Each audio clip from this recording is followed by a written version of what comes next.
Today is my 1 2 1 2. There we go. This is my first attempt at doing a historical battle thing without me being at the battlefield.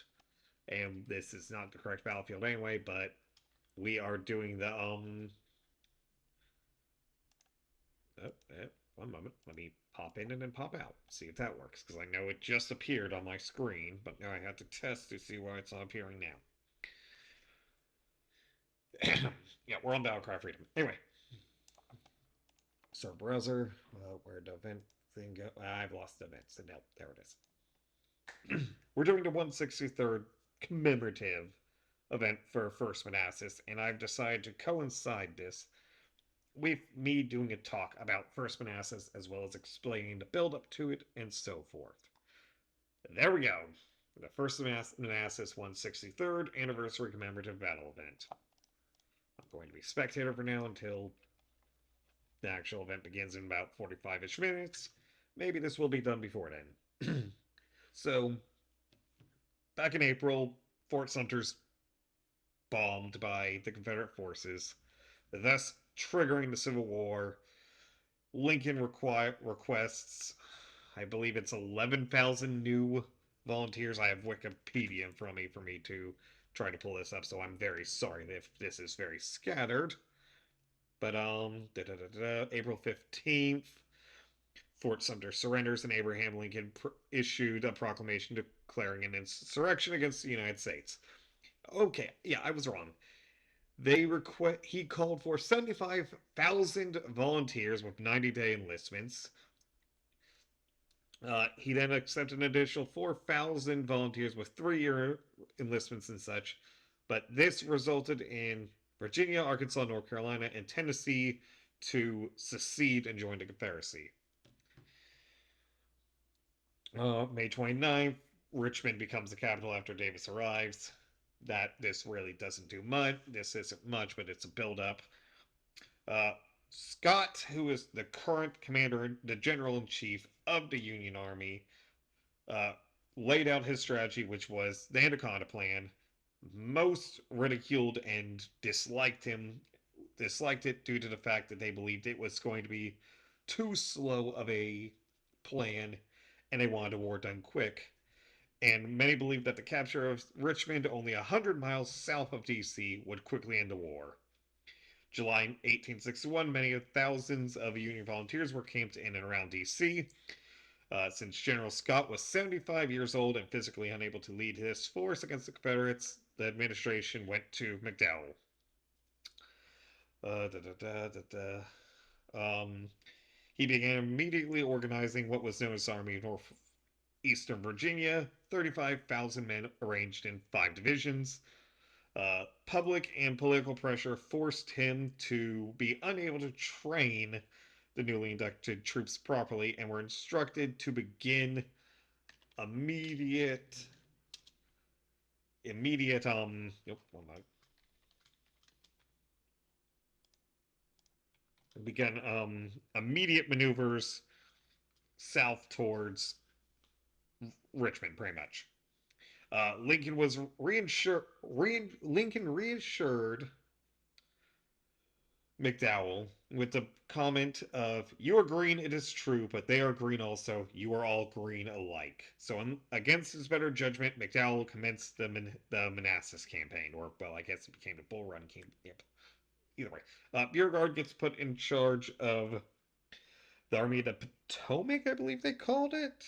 Yeah, the Army of the Potomac at that time, which had 21,883 effective troops, and he is defending around, I believe, he is officially defending around the town of Manassas Junction.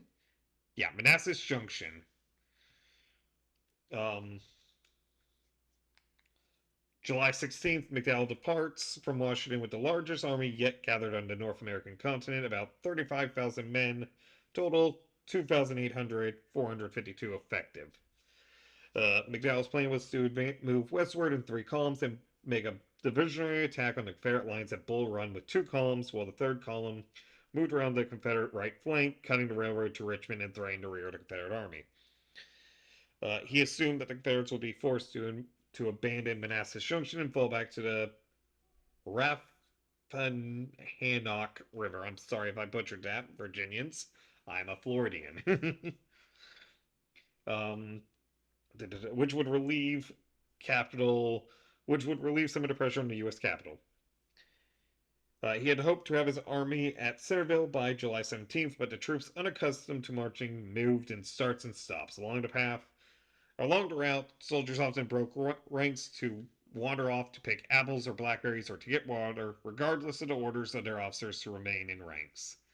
Uh, the Confederate Army of the Potomac would remain encamped at, well, near Manassas Junction while they prepared the defensive position along the southern bank of the Bull Run River, with his left guarding a stone bridge approximately 25 miles from the U.S. Capitol. McDowell planned to attack this numerically inferior army with Union Major General Robert Patterson's 18,000 men engaged when. Oh, yep. One moment. Okay. Major General Robert Patterson's 18,000 men engaged Johnson's force, the Army of Shenandoah, which had around 8,884 effective men, um, to prevent the Army of the Shenandoah from reinforcing Beauregard. A moment. Da, da, da, da. After Tuesdays, I pretty much have gone through the walkthrough of it, hasn't it?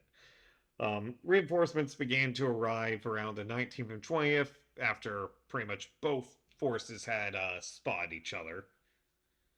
Oh, and McDowell had delayed long enough that Johnson's Valley force had was able to board trains and rush to Manassas Junction. Uh,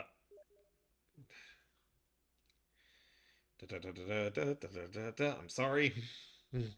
uh, at 2:38, this is now into the battle. I'm very sorry that I ramble. It's the best I can do. I'm sorry. At 2:30 a.m., McDowell sent the division of Hunter and Heinzman, about 12,000 men. I'm sorry again for any butchering. I'm not good with these names, and it doesn't tell me how to pronounce them.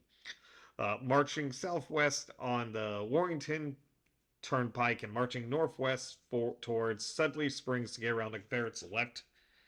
Tyler's division marched directly towards the Stone Bridge. He had about 8,000 men. The inexperienced units immediately developed logistical problems.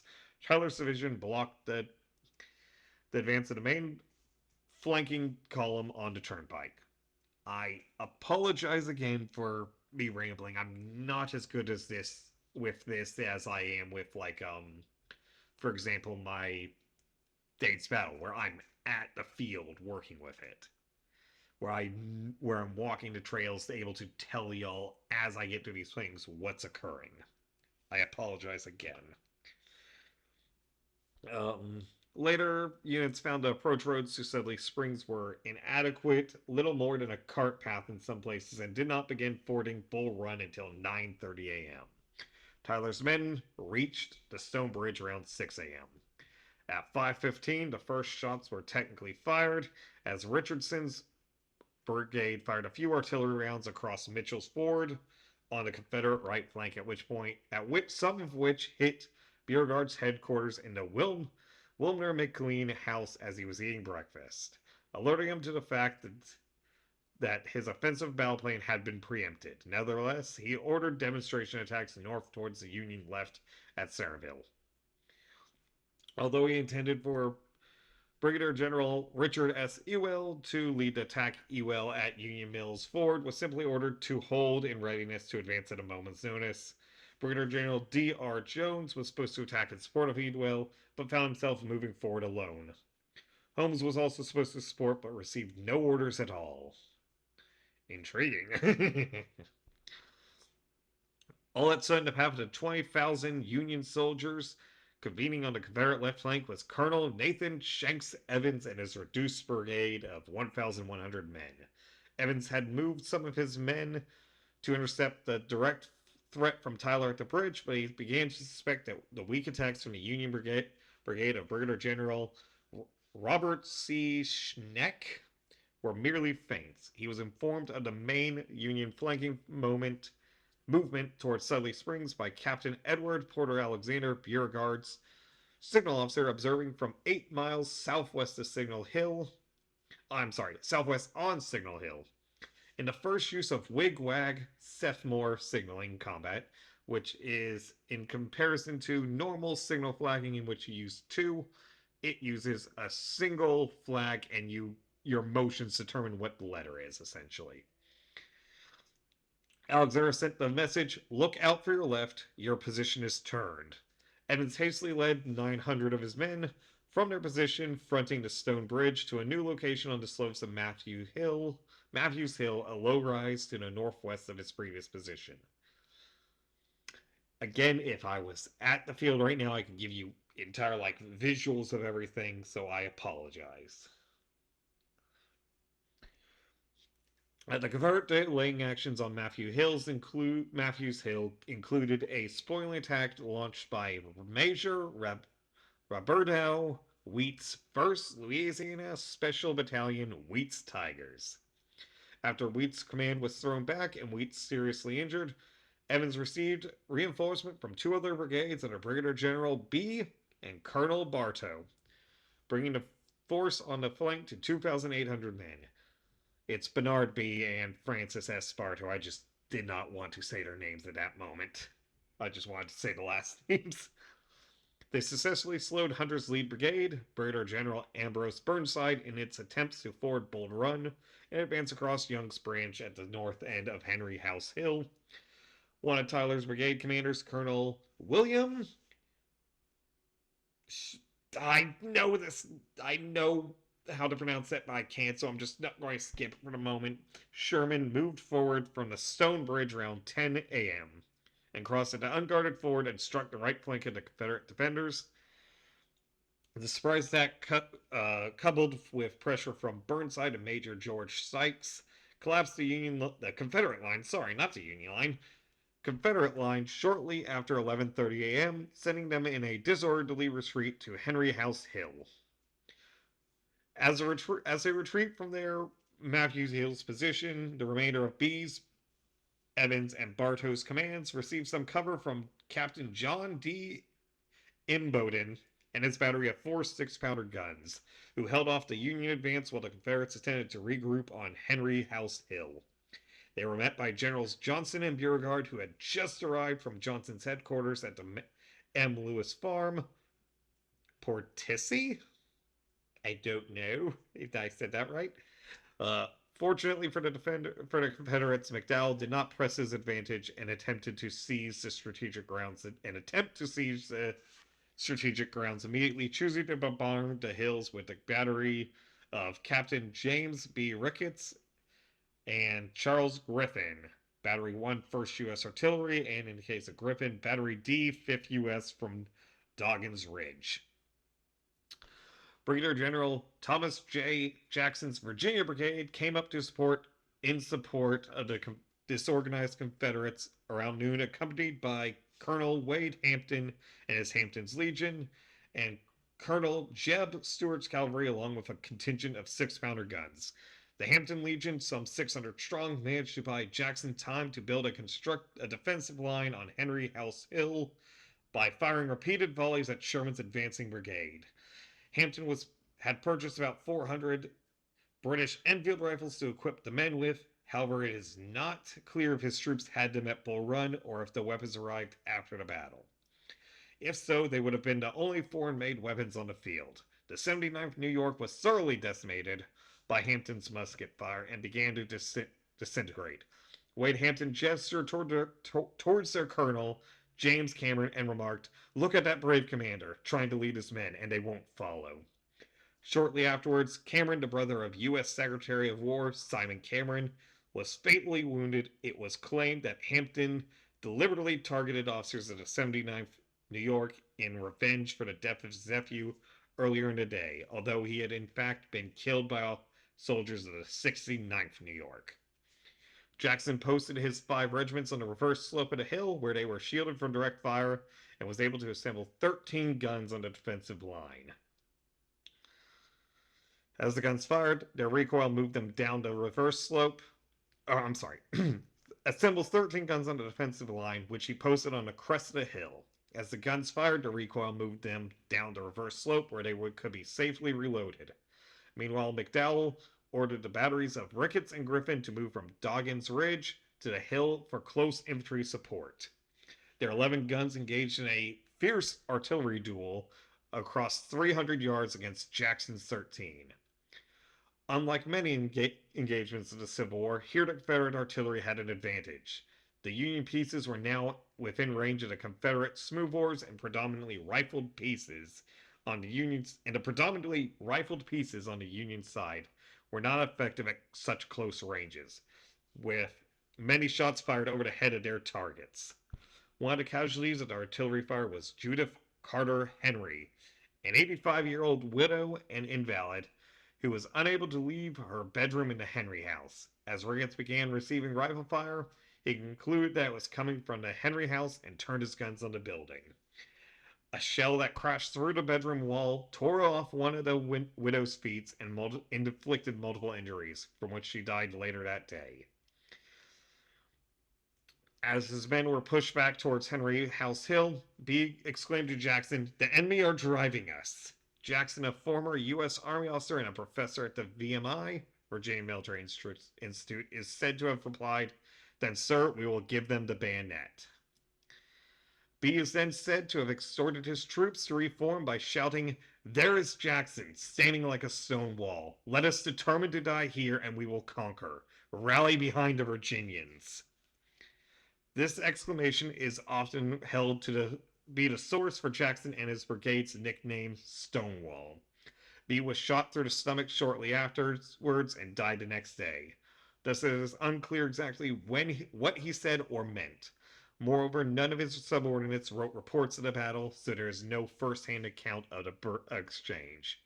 Major Burnett Rhett, Chief of Staff to General Johnston, claimed that B was angry at Jackson's failure to immediately come to the relief of B and Bartow's brigades while they were under heavy pressure. Those who subscribe to this opinion believe that B's statement was meant to be pejorative. Look at Jackson standing there like a stone wall.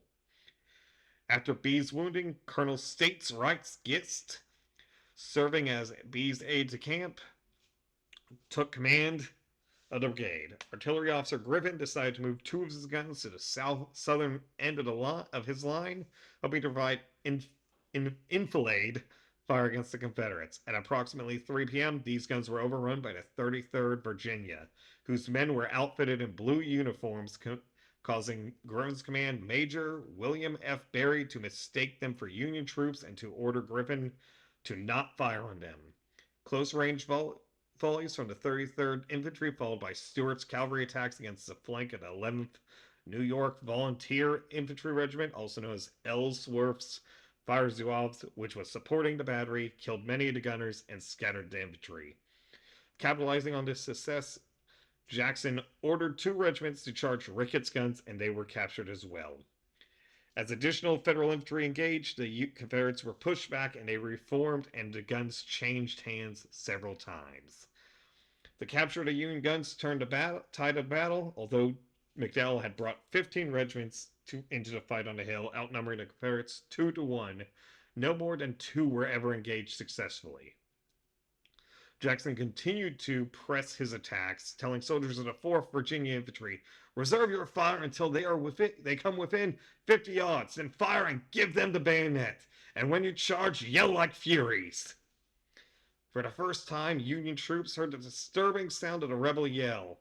At about 4 o'clock p.m., the last Union troops were pushed off Henry House Hill by a charge of the two regiments from Colonel Philip St. George Cox's brigade. To the west, Chin Ridge had been occupied by Colonel Oliver Otis Howard's brigade from Heintzelman's divisions. But by 4 p.m., two Confederate brigades, Colonel Jubal Erdy's, which had moved from the Confederate right, and Brigadier Edmont Kirby Smith's, commanded by Colonel Arnold Etsley after Smith was wounded, which had just arrived from Shenandoah Valley, moved forward and crushed Howard's brigade. Beauregard ordered his entire line forward, and the Union troops began to flee in panic. Or, I'm sorry, panic and retreat. After 5 p.m. everywhere, McDowell's army was disintegrating. Thousands in large and small groups or as individuals began to leave the battlefield and head for Centerville en route. McDowell rode across the field trying to rally regiments and soldiers, but most had had enough. Unable to stop the mass exodus, McDowell gave orders for Porter's regular infantry battalion near the intersection of the Turnpike and Manassas Slowly Road to act as a rear guard as his army withdrew. The unit briefly held the crossroads, then retreated eastward with the rest of the army. McDowell's force crumbled and began to retreat. The retreat was relatively orderly up to the Bull Run crossings, but was poorly managed by Union officers. A Union wagon was overturned by artillery fire on a bridge spanning Cub Run Creek, inciting panic in McDowell's forces. As the soldiers streamed uncontrollably towards Centerville, discarding their arms and equipment, McDowell ordered Colonel Dixon S. Miles' division to act as a rearguard, but it was impossible to rally the army short of Washington. In the disorder that followed, hundreds of Union troops were taken prisoners. Wagon and artillery were abandoned, including the 30-pounder Parrott rifle, which had opened the battle with such fanfare. Expecting an easy Union victory, the wealthy elite of nearby Washington, including congressmen and their families, had come to picnic and watch the battle. When the Union Army was driven back in a running disorder, the roads back to Washington were blocked with panicked civilians attempting to flee in their carriages. The pell-mell retreat became known in the Southern press as the Great Skedaddle. Since their combined army had been highly disorganized as well, Johnson and Beauregard did not press their advantage despite urging from Confederate President Jefferson Davis, who had arrived on the battlefield to see the Union troops retreating. An attempt by Johnson to intercept Union troops from his right flank using the brigades of Brigadier General Mildred L. Bonham and James Longstreet was a failure. The two commanders squabbled with each other, and when Bonham's men received some artillery fire from their Union rearguard and found that Richardson's brigade had blocked the route to Centerville, he called off the pursuit. In Washington, President Lincoln and members of the cabinet waited for news of a Union victory. Instead, a telegram arrived stating General McDowell's army in full retreat through Centerville. The day is lost. Save Washington and the remains of this army. The tidings were happier in the Confederate capital. From the battlefield, President Davis telegraphed Richmond, "We have won a glorious but dearly bought victory. Night closed on the enemy in full flight and closely pursued." Now, what occurred afterwards was a series of events in which McDowell is pretty much kicked from command. There is fears in D.C. that the Confederates are going to march on it. There are some claims that Jackson had suggested a plan on DC to take the 18K men, about 18K men that had not been engaged at the battle, and march on DC with the rest of the Army of the Potomac advancing behind them once they rallied again and pretty much rearmed. However, I have also heard claims that it wasn't him, but it was Davis, as stated here. But either way, I've always been told Beauregard and possibly even Davis himself refused that suggestion. Either way, um, about I believe it's where is it? Before I get to the actual casualties, I'm going to state this first.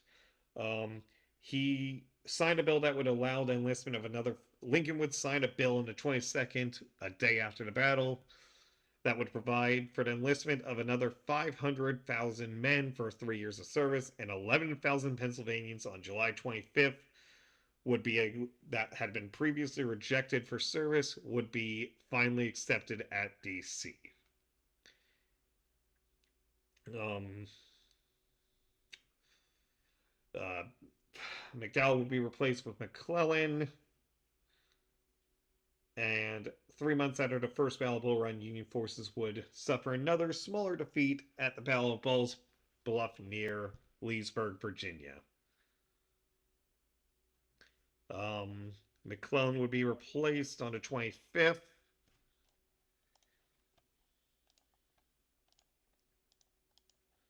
Would be replaced on the 25th. Who would be named? McClellan would then be named. Sorry, McDowell would be replaced by McClellan on the 25th, and McClellan would be named commander in the general in chief for all Union armies.